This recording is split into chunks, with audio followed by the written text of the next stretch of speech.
What's up, everybody? This is week 31 of my $100,000 challenge, where I'm taking $7,354 and turning it into $100,000. So this is week 31. I'm going to go over all the stuff, what's in my portfolio, what I've done this week, how I think the market's going to perform. So if you can, just give a quick like and subscribe. Just smash that like button really quick, and let's get right into it. I'm currently at $8,610.39. This is my portfolio holdings. The top of the pile is TQQQ, which is a 3x. Oh my god, I'm having a brain fart, but it's 3x leverage. There we go, 3x leverage for the Qs, right? So every 1%, the Qs go up, it goes up 3. Then we have HIMS, Celsius, Meta, Amazon, Fubo, Nike, Adobe, The Trade Desk, and Hesai, which is a LiDAR Chinese company. So I'm doing okay. I have $404 in cash, which is just over 4% of my portfolio, which is okay. I did not buy this week because I just felt, I just wanted to get my cash up to about 5%.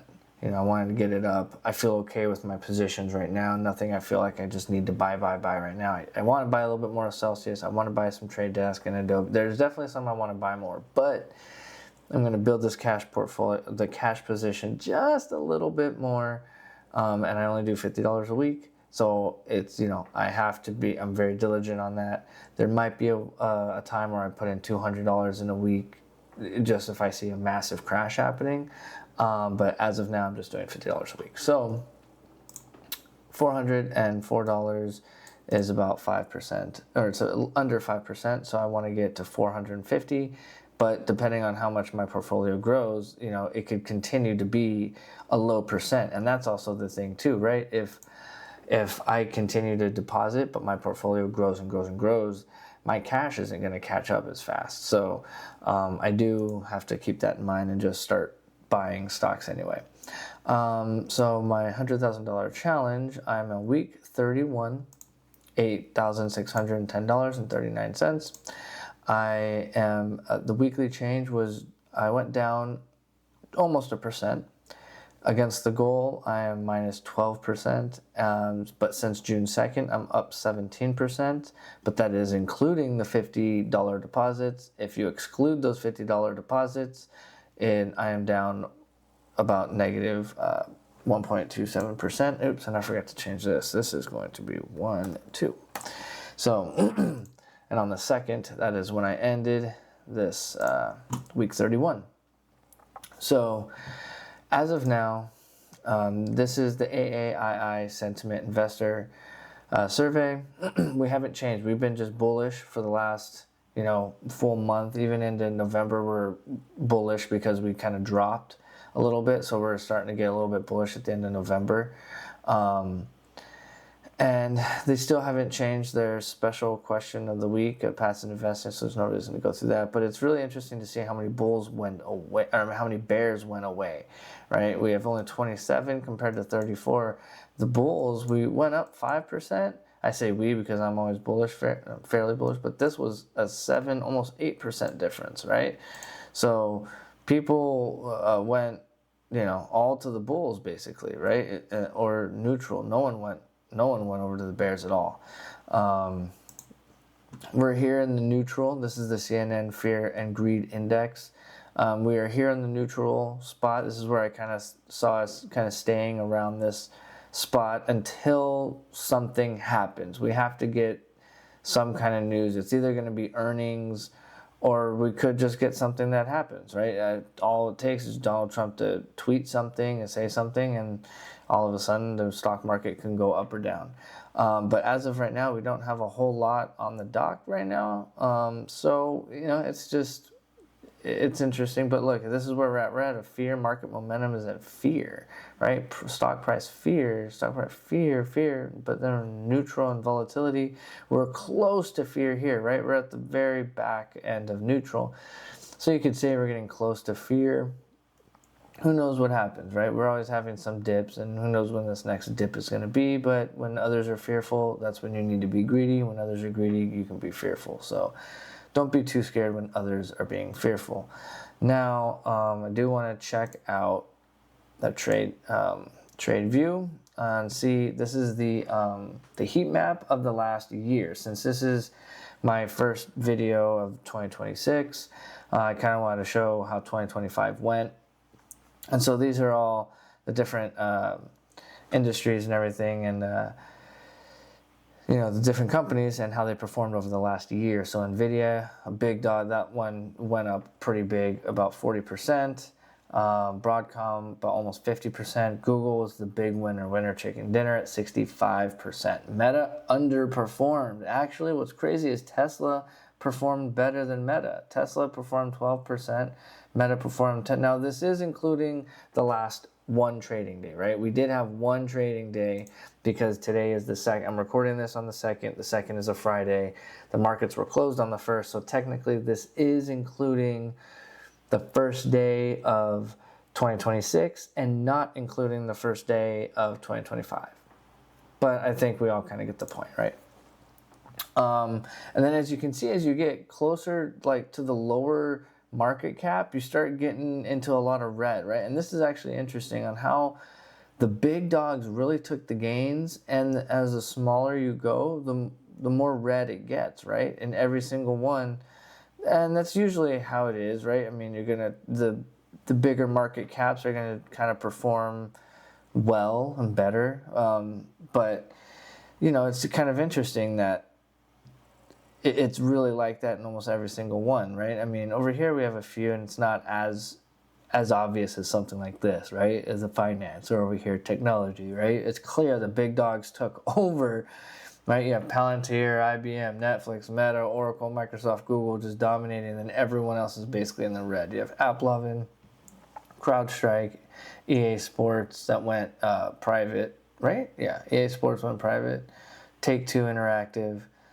I don't even know what that stock is. That's only 1% though. So, we just have to keep all that in mind. Here is the stock market over the last year. The Qs, which tracks the NASDAQ, and the SPY, which tracks the S&P 500. As you can see, it's done pretty well, right? We had this decent kind of a crash. I would call it a crash. I mean, I don't know how far. I wonder if it's going to bring up all my, yep.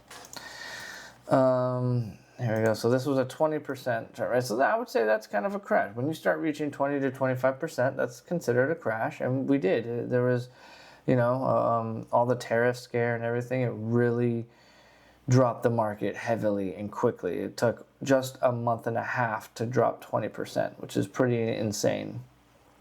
So this is where the market is right now. Where the market's really going to end up later on, I think we have a good shot at having some good gains. Let me show you. This is this the first one I have? All right, so we have the NASDAQ. This is the NASDAQ returns since it came out. So I believe that's 86 right there. Since 1986, which is what, it's almost 40, it's 40, right? 40 exactly. 1, 2, 3, 4, 5, 6. We've had 6 negative years. And then 2018, barely negative, right? So let's just say 7 though, because we did end up with a big crash at the end, but that is why, we boosted up here. But maybe not really, because we boosted up here even more so than here, right? But we've had 7 drops in the last 40 years of the NASDAQ. And as you can see, we've only had 2 really that were under 10% or so, 10% or lower, just under 20.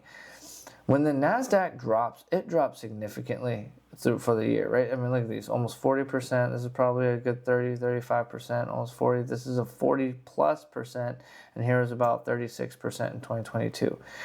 When the market wants to fall, it's going to fall significantly. But typically, the market's going to go up most of the time. So what you want to do is just consistently invest. When you start hitting some of these times, you want to invest heavier as it's starting to go down. You want to invest in the quality companies, obviously. But as you can see, this was something just incredible. This was the tech bubble, right? This was just stupid. After that, we had the great financial crisis. As you can see, it lasted 1 year. Then you have 2022 with inflation, all that stuff, the interest rates, everything was crazy.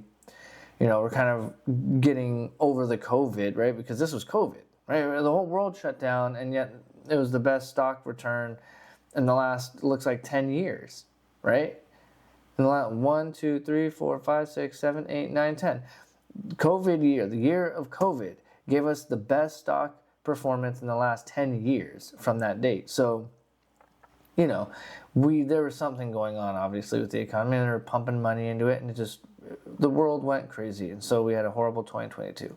But again, my point is, if you're looking at this, you can feel confident that the market is going to go up. You know, look at this too; it's all going up 20%. I mean, these things are, again, when you start seeing this, that's why it did that, right? But let's take away those. Let's look at this: 40% returns. You're getting 40% returns, you know, every 2 out of 10 years, it looks like, right? And now maybe we just had those. Maybe we just had those 40% returns. All right, so now let's look at, you know, between 20 and 40. That's pretty common too, right? We got a few of those. We got one here and there. We're actually looking probably, if I were to say what I think we're going to average, it's going to be probably under 20%. We're probably going to take another step down and then maybe take a step up from there. That's what I think could happen. We're kind of due maybe for under 20%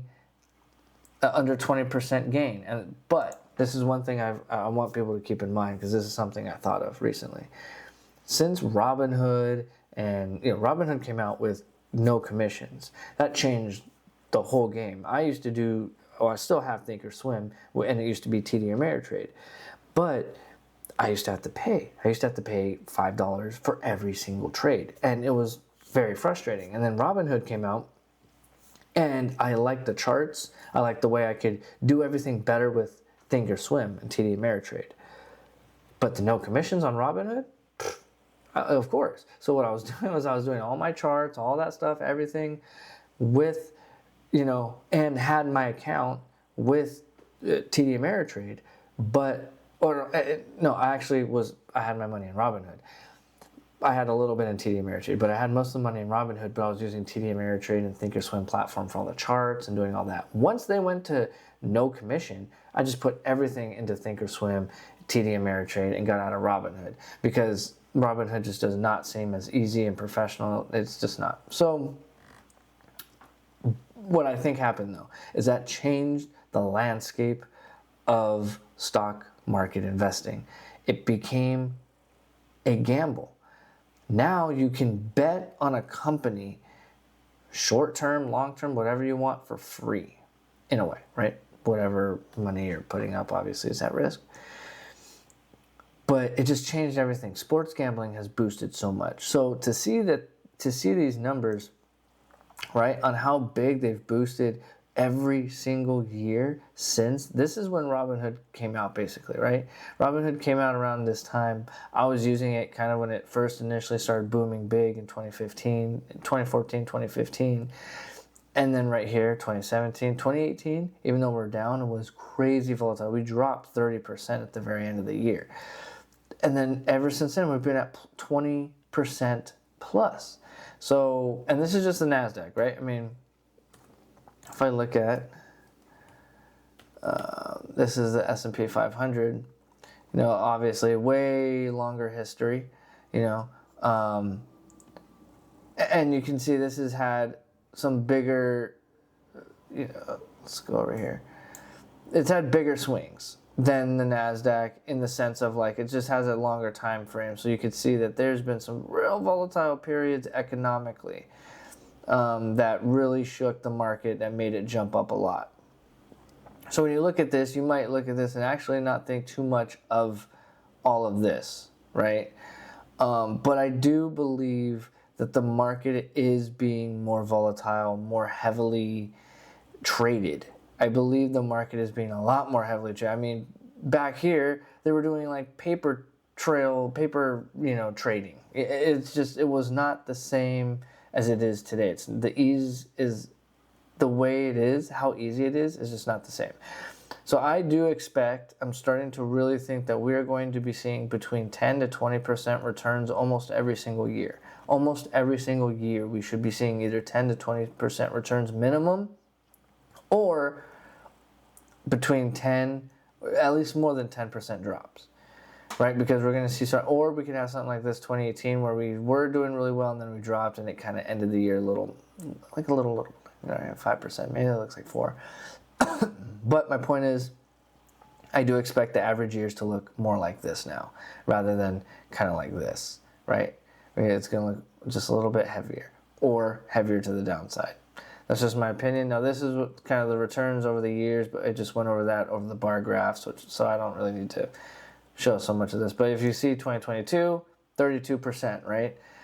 2018, 1%, and this is for the NASDAQ, right? And then look at all these other years, just great years, right? So if you're going to just put money in. Put money in the market, right? Put money in the market every single year, every single week, every single month, right? Put money in the market, and if the market is going to go, just keep putting money in.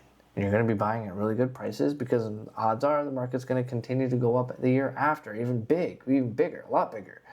So, that's just my 2 cents of it. I'll go over quickly. I do think that there are some stocks out there that we should be keeping an eye on.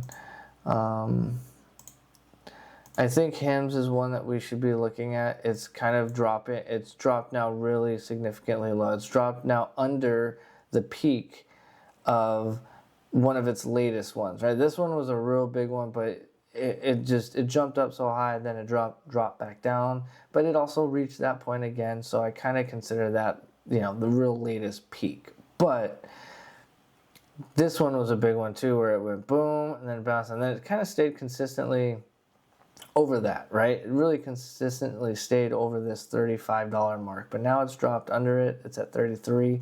I did recently buy a few more, not this week, but last week. I did sell 10 about a few months ago at 58, and then I bought 5 at like 35. So I kind of saved a little bit of money on that. I don't want to do too much short-term trading, but I did with that, obviously.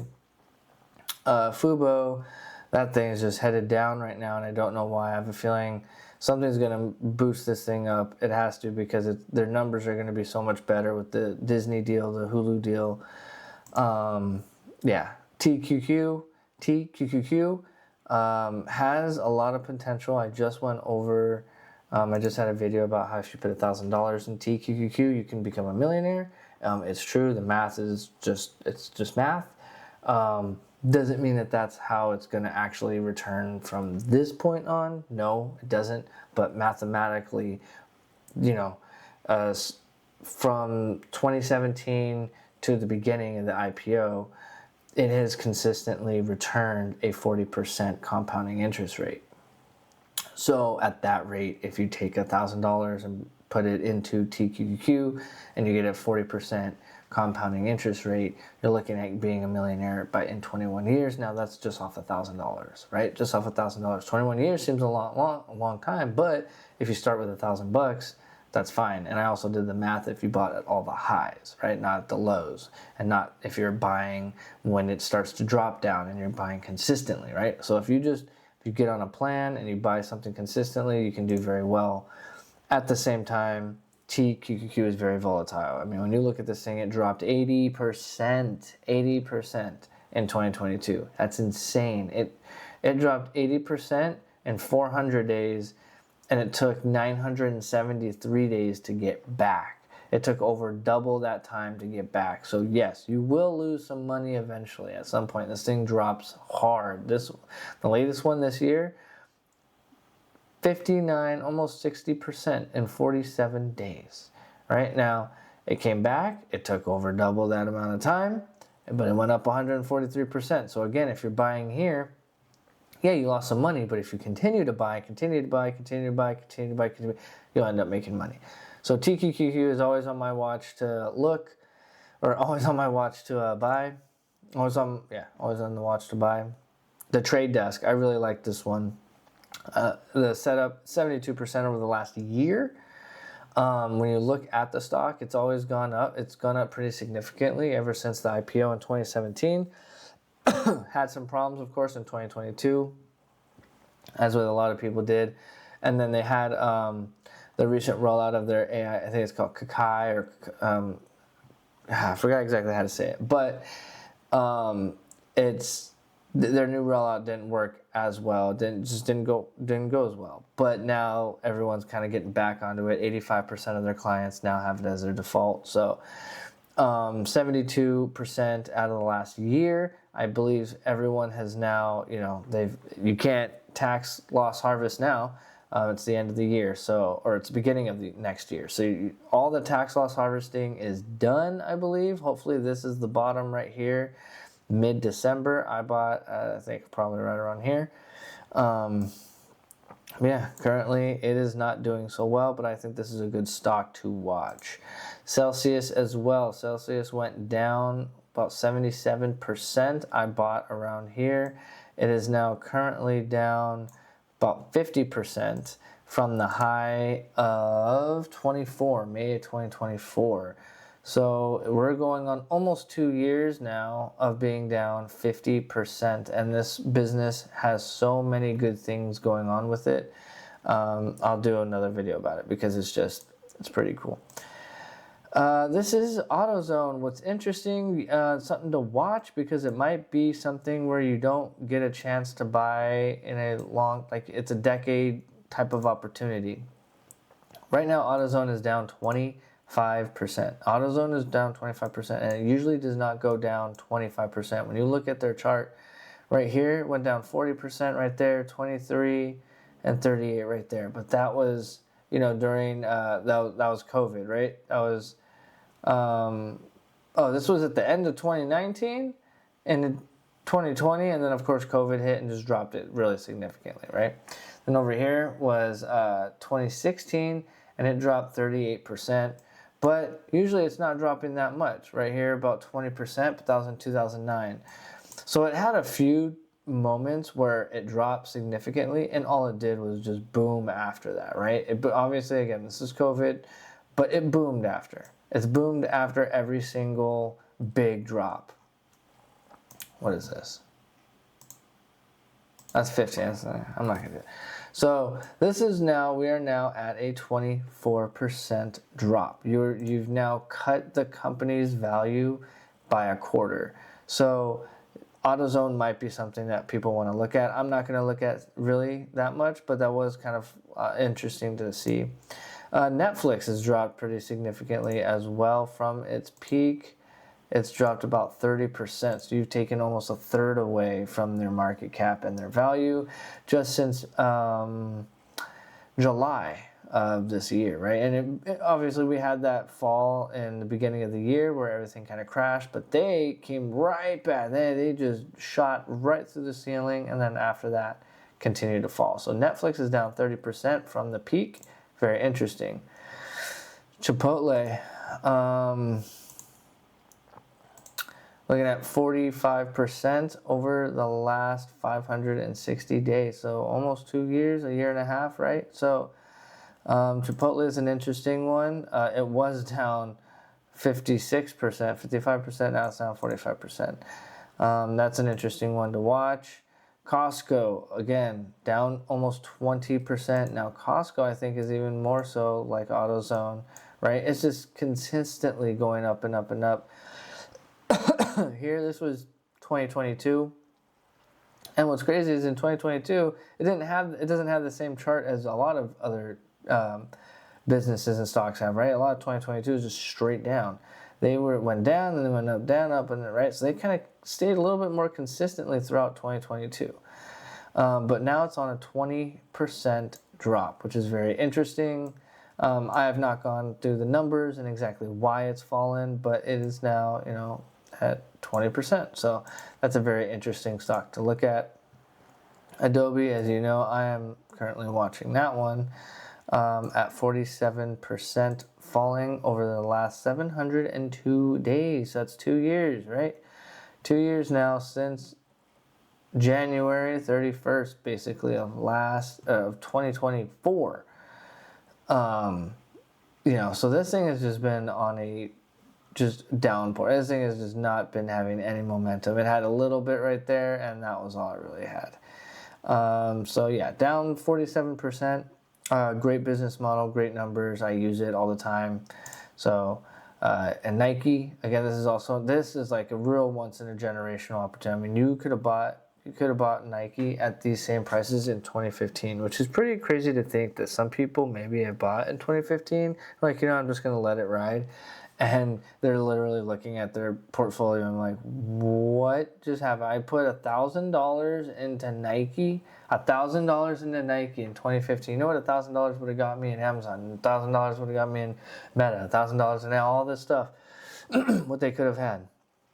Now they're at zero. I mean, technically, they're actually, depending on when they bought in 2015, they could be negative. That's incredible. That is really, really incredible. So Nike, even though I did sell some of my stock just because I think it's going to be a real hard climb to double, triple up and like to get all the way back to these levels, I did keep some of my shares. I kept half. It was just taking up too much weight of my portfolio. I decided to put some in Trade Desk, Adobe, other stocks I think are actually going to excel in terms of their numbers and the stock price a little easier and better and quicker. And same with Meta. I actually bought into Meta.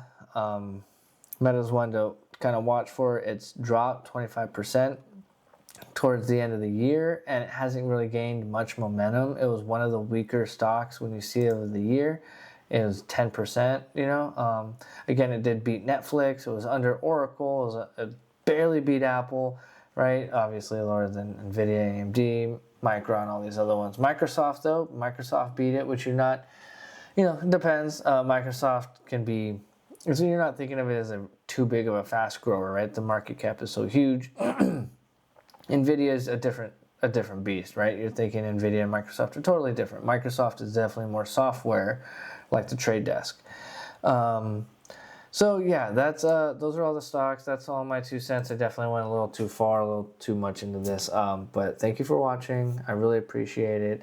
And never forget to earn it, save it, invest it, buy low, sell high. I want assets, not liabilities, and you can count on compounded interest.